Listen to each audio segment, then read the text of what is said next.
Lectura del Santo Evangelio según San Marcos. Un sábado Jesús iba caminando entre los sembrados y sus discípulos comenzaron a arrancar espigas al pasar. Entonces los fariseos le preguntaron: ¿por qué hacen tus discípulos algo que no está permitido hacer en sábado? Él les respondió: ¿no han leído acaso lo que hizo David una vez que tuvo necesidad y padecían hambre él y sus compañeros? Entró en la casa de Dios en tiempos del sumo sacerdote Abiatar, comió de los panes sagrados que solo podían comer los sacerdotes y les dio también a sus compañeros. Luego añadió Jesús: el sábado se hizo para el hombre y no el hombre para el sábado. Y el Hijo del Hombre también es dueño del sábado. Palabra del Señor.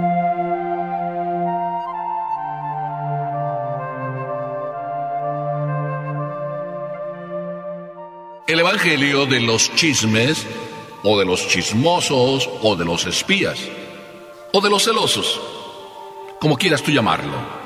Y por favor, atento, que no quiero pensar, ni que ustedes lleguen a pensar, pues que les estoy tirando piedras.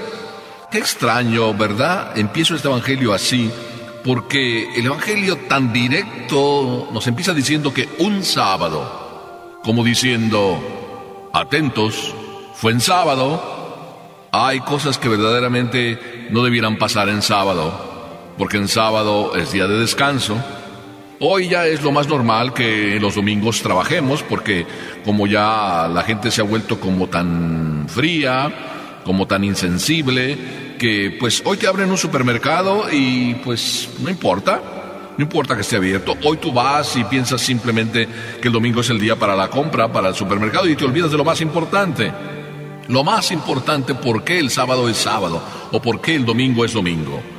Dado que el sábado es importante, o dado que el domingo es importante, entonces parece ser que hay como espías. Porque Jesús iba caminando entre los sembrados. Era sábado e iba caminando entre los sembrados. Entonces, ¿iba con sus discípulos solamente? El Evangelio no nos dice. Iba, sí, camino de otro lugar a predicar, y por tanto, pues con rapidez y de compañeros a sus discípulos. ¿Pero iba alguien espiándolo? ¿O los mismos fariseos que lo critican iban detrás también, pues para aprender, pero de paso también estaban celosos y por tanto apenas veían algo que no estaba bien y querían criticarlo? Bueno, tú sabes, nadie somos perita en dulce, ni tú ni yo. Y el Evangelio también así nos muestra a Jesús, que es querido por las multitudes, acompañado, seguido, y vamos a pensar que le seguían las multitudes, y que por tanto, siguiéndole las multitudes, alguien de las multitudes fue y llevó el chisme, o algún fariseo también se dio cuenta de que tomaron espigas al pasar y empezaron a comer. No se puede hacer eso en términos de la ley. Por tanto, enseguida viene la crítica y la primera lección. La crítica: ¿por qué hacen eso tus discípulos? ¿Por qué precisamente están cogiendo espigas y comiendo? Algo que no está permitido hacer en sábado. Qué celosos estos fariseos. Y vamos a pensar de manera bien, para sacar una lección positiva.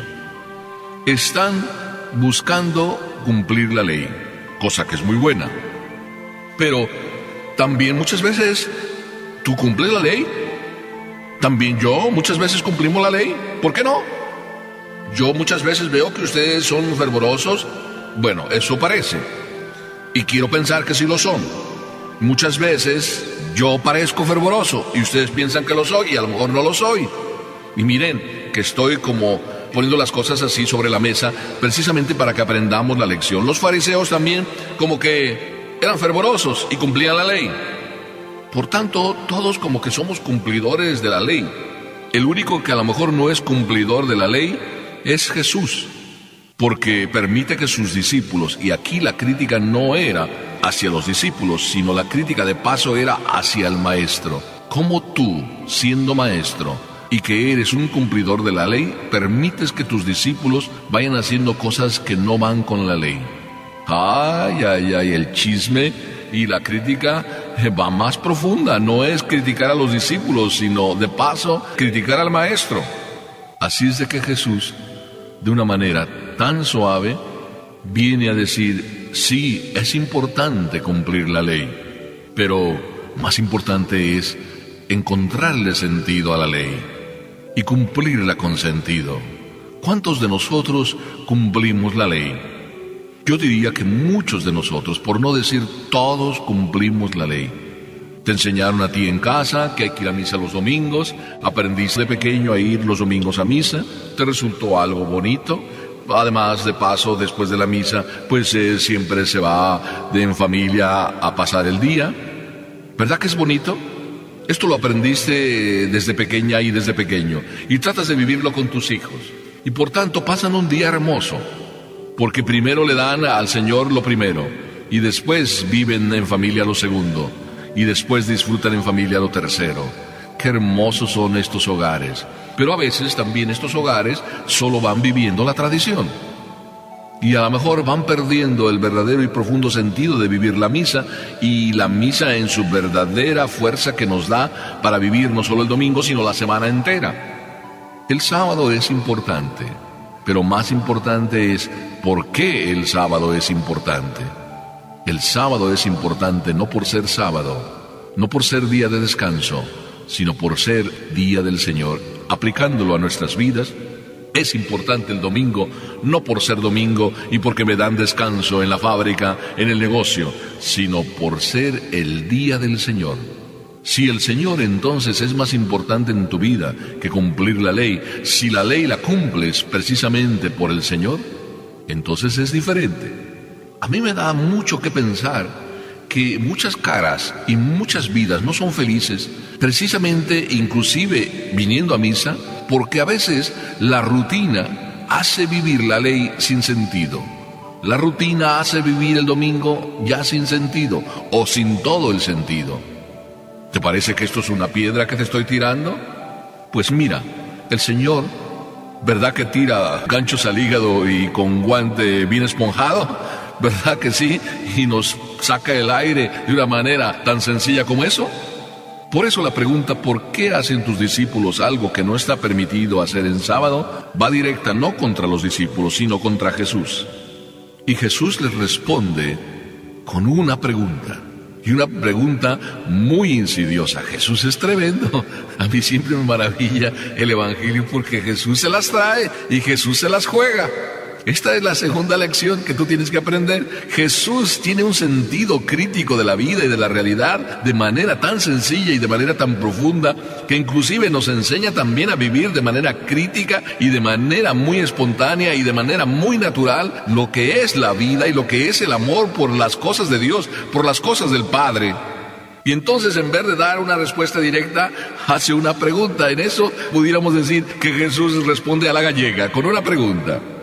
Y les dice: ¿no han leído ustedes acaso en la misma Sagrada Escritura, ustedes que son doctores de la ley, lo que hizo David? O sea, David, que lo toman como profeta, que lo toman como padre, o sea, les está dirigiendo igualmente que ellos tratan de dirigirle a él de manera así con gancho y por la espalda, refiriéndose a los discípulos de que ellos comían. Y también les dice: bueno, ustedes no, pues que tienen a David como su padre y que de verdad es un gran profeta. Y parece que me estoy enrollando, pero lo único que estoy queriendo hacer ver es como Jesús les devuelve con una trompada la pregunta que ellos le hacen. Si David, que ustedes lo tienen como tan grande, hizo lo que ustedes ahora mismo me critican, y no solo hizo lo que ustedes me critican, sino hizo más. Tomó de los panes sagrados que solo a los sacerdotes les era lícito tomar. Y no solo los tomó él, sino los dio para que lo tomaran también sus compañeros. Si ustedes, que son discípulos de David, a mí me critican por eso, entonces, ¿David qué? Casi Jesús les dice: anda, ustedes que nada más juzgan por apariencias. Como diciendo la segunda lección, en la vida no se puede vivir de apariencias. O vives con autenticidad tu vida delante de Dios, o estás haciendo el ridículo. Me estoy acordando de una señora con todo el perdón de las señoras, pero pues la vanidad que a veces las señoras tienen es muy necesaria, pero también a veces se convierte en ridícula. Así es de que la señora pues pasaba por ahí con toda la atención y delicadeza y finura que las mujeres tienen, y estaba queriéndome servir, y me ofrecía, y me ofrecía, y me ofrecía, pero yo no hacía a comprender por qué era tan servicial en esta ocasión. En otras ocasiones también lo era, pero no tanto como en esta. Y no lograba ver, bueno, pues hoy no hay nada de especial. Así de que ella se acercaba y me ofrecía. Y en un determinado momento, pues me di cuenta que todos sus movimientos hacían para que yo observara los anillos que traía en la mano. Y cuando le dije, oiga, felicidades, qué bonitos anillos y cómo combinan muy bien con todo su vestido, ya aquella mujer se sintió comprendida y halagada. A veces nos podemos dejar llevar por las apariencias y permitir que nos motiven los juicios externos sobre comportamientos externos. Sin embargo, Jesús nos viene a invitar: no juzgues por apariencias, más bien mira al corazón. De hecho, en la primera lectura, el Señor le da la lección a Samuel, porque Samuel fue invitado a ir a la casa de Jesé, precisamente para ungir al nuevo rey que sustituiría a Saúl. Cuando Samuel se presenta en la casa de Jesé, Jesé fue presentándole a todos sus hijos, y pues el Señor le decía ahí a Samuel en su corazón: oye, no, este no lo ha elegido el Señor, este no es el que yo elegí. Así es de que van pasando todos los hijos, y Samuel pues se empezaba como a dejar llevar por las apariencias. Y el Señor le dice: no te dejes impresionar por el aspecto ni por la gran estatura, porque yo no juzgo como juzga el hombre. El hombre se fija en las apariencias, pero el Señor se fija en los corazones. ¿Oíste?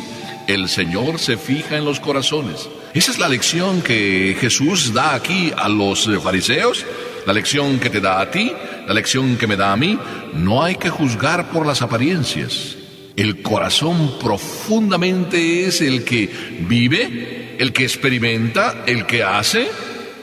Bueno, pues muchas personas yo he conocido de estas que son madrugadoras, que a las 7:30 de la mañana ya traen a sus hijos, sí, despertándolos muy temprano. ¿Por qué? Porque simplemente quieren darle a Dios el primer lugar, dentro de su corazón. Alguien los juzga: oiga, qué criminal fue usted levantando a sus hijos. Sin embargo, él me dijo un día: padre, yo quiero darle cada domingo a Dios lo primero, y después disfrutamos en familia todo el día. Jesús al final termina dando también otras dos lecciones, y nos dice: el sábado se hizo para el hombre y no el hombre para el sábado. ¿Cuántas veces nosotros podíamos estar viviendo todo lo contrario, en el sentido que le damos a Dios el segundo lugar? Es decir, vivimos para el domingo, y no el domingo es para nosotros. Vivimos para el domingo en el sentido de que nos vamos dejando llevar por todo lo material. Vamos y planeamos, es el día de la compra, es el día de ir al mercado, es el día de ir a divertirnos, y se nos olvida lo más importante del domingo, por lo cual se llama domingo, día del Señor.